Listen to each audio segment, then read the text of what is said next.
Fine, I'll record it to the cloud. My cat was being bad this morning, ripping stuff up, and so he's in timeout on the outside in case you're tuning in to see him. A lot of the subscribers actually tune in to see him. They just wait to see if he's on the screen and they actually just turn the volume down on me. Ah, that's a harsh realization. Anyway, great to see you. Nice turnout of good friends. The topic this week is surprising and astonishing. It is literally to be surprised and astonished and amazed even. So am I pushing it a little bit? Well, I remember when this notion was first pushed on me. It was those of you in the recovery movement will be familiar with this saying, but it says that, blah, blah, blah. But then it goes on to say that if you stick with this spiritual program and do it diligently, it says you will be amazed before you're halfway through. So the word amazed comes up. And that really, 25 years ago, I was less than amazed, to say the least. And the only amazement I got is how much worse things could get. It was amazing. But now I was being told that things would be amazing in the other direction, which I have to admit I really liked. But then it went on to give a list of spiritual promises. And one of the promises was, and maybe it's the biggest one of all, it says, we will suddenly realize God is doing for us what we could not do for ourselves. We will suddenly realize God is doing for us what we could not do for ourselves. So I remember hearing that for the first time, and I was like, this is so cool. God's, I can't do my laundry. I can't pay my bills. I can't manage my relationships. God's just going to do all that for me. It's so cool that God's going to do my laundry for me. And then some semi-patient old timers gave me some gentle correction on that, but still the promise remains. It's greater than having God do our laundry. Trust me. We find God can do for us what we could not do for ourselves. Now, to some people, that saying just doesn't make any sense. I'm a puppet, I'm a marionette, but it's my understanding, and I'm not here to push my understanding. I'm just here to share it and stimulate thought. But to me, God doing for me what I can't do for myself would entail God working in and through me. A new presence, a new power, a new wisdom, a new understanding, a new intelligence is operational in and through me that enables me to do what I could not do before, which I really like.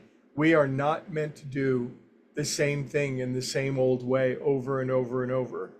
And I don't mean to be mean to you this morning, because this is all first person communication as well.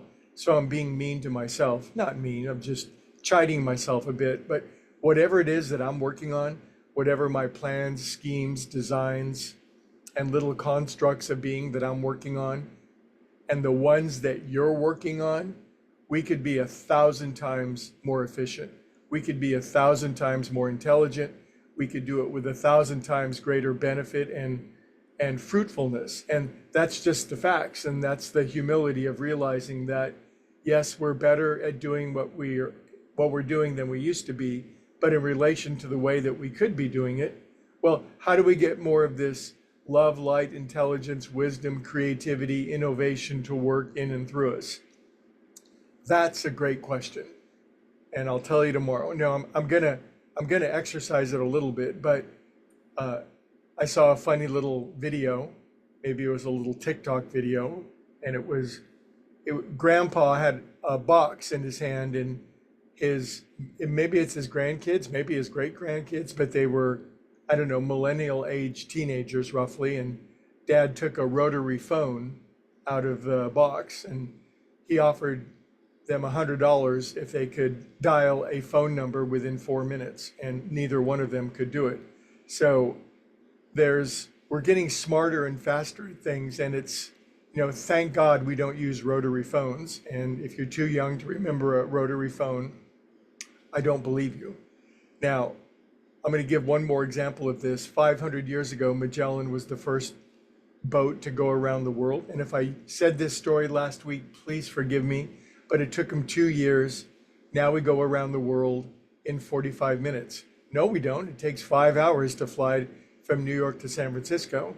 No, the shuttle goes around the earth in 45 minutes.